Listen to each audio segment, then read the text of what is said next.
Most would say the era of the old wooden boat is long over, its remnants rotting on beaches and slips all over the province. For the most part, fiberglass and steel have made the wooden boat almost obsolete. But not here in Petley, this little community on Random Island. Here lives a man who still believes in wooden boats, a man who still builds them from scratch. I'm Pauline Thornhill. Tonight on Land and Sea, you'll meet Warren Brooking. His love affair with wood endured long after the boat went out of fashion.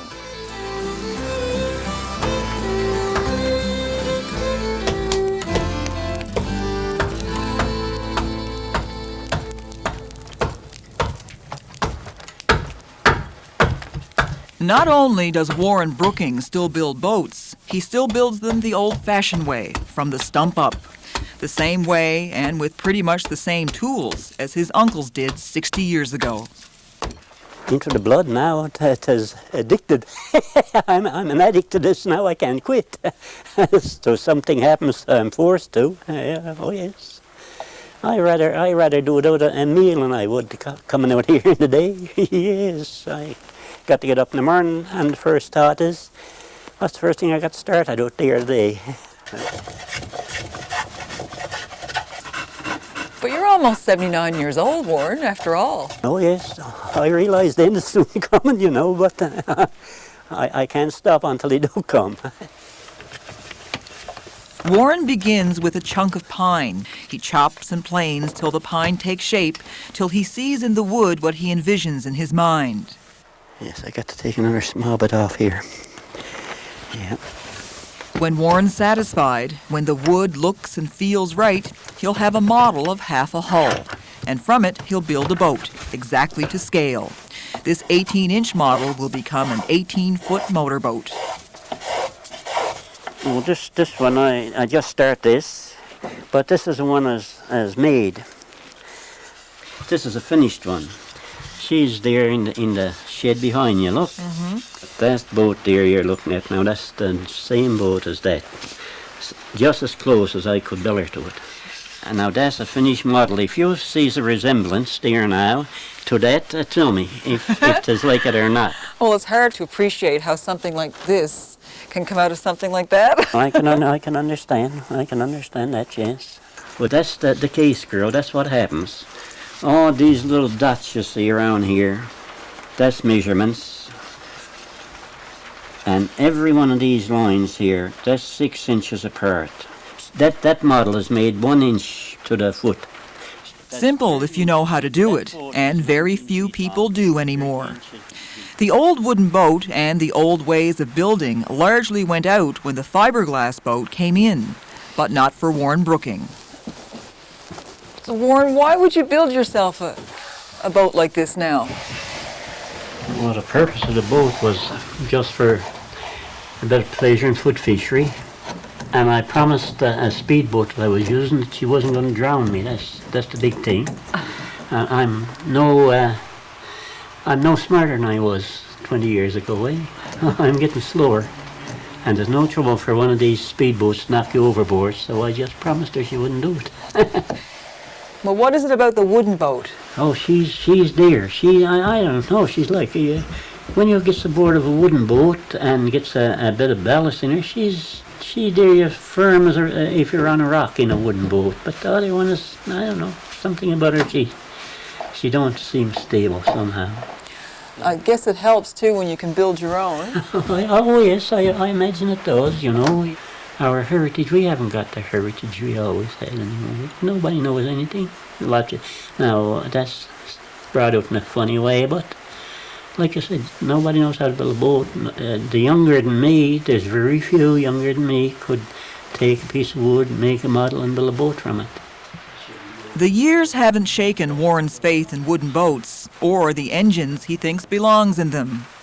The make and break, the old putt-putt, the engine that'll always get you home.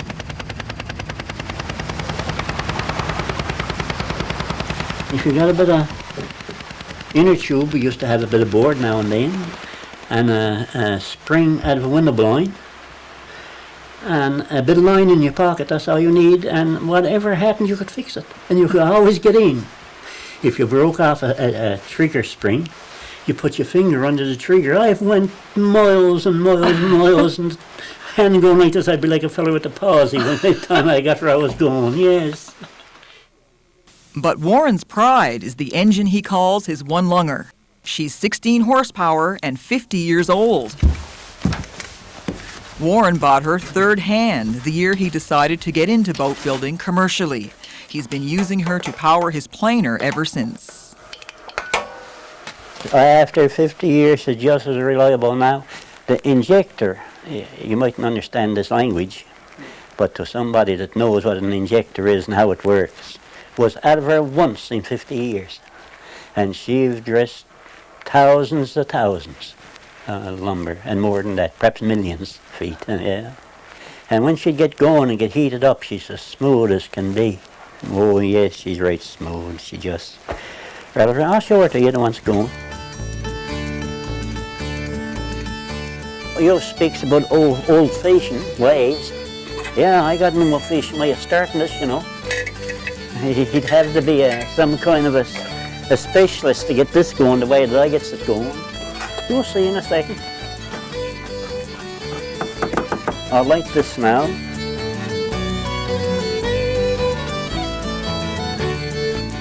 I'll put it across here, and when I puts the crank on, she'll draw that warm air in, and when she comes up on compression, she'll go.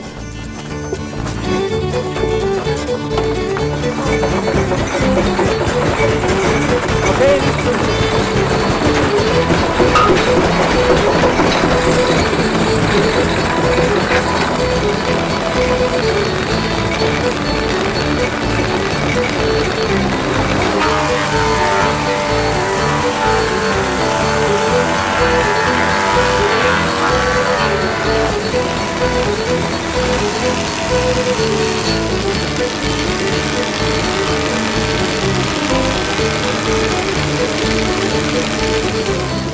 Warren's machinery is as solid as the boats he builds.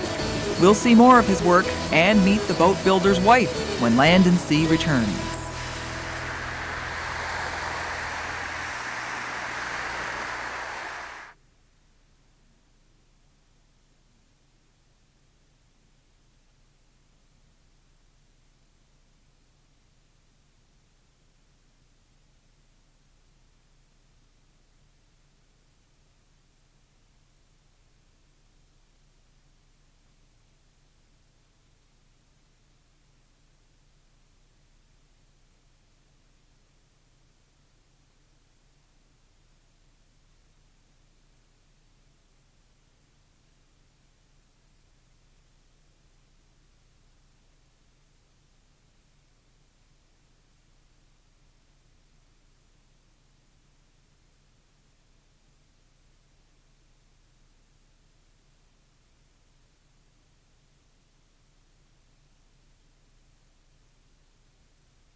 The sound of Warren's machinery carries easily up the hill.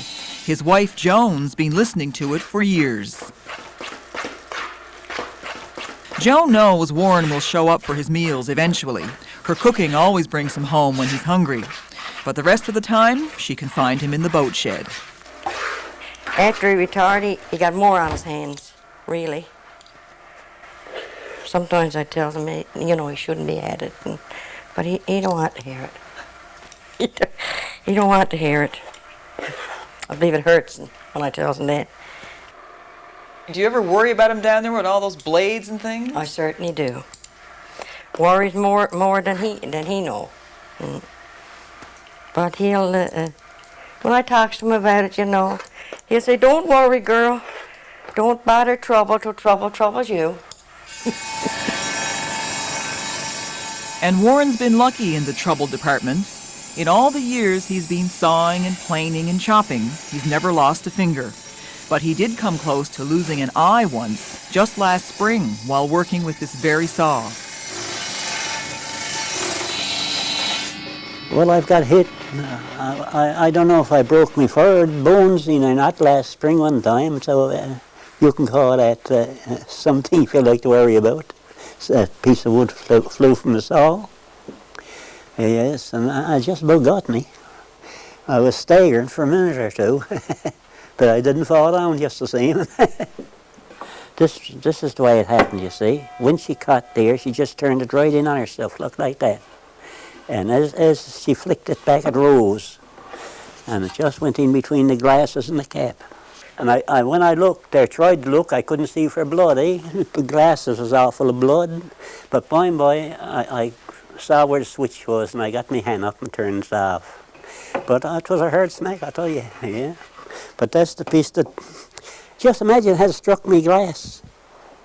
I'd have been found on the floor here. Close call or not, it didn't break Warren's nerve. He's still sawing, the boat builder who's already put thousands and thousands of feet of lumber behind him.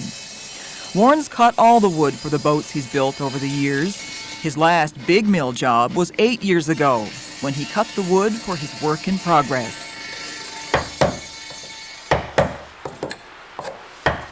It's the boat he always dreamed of building and now dreams of launching.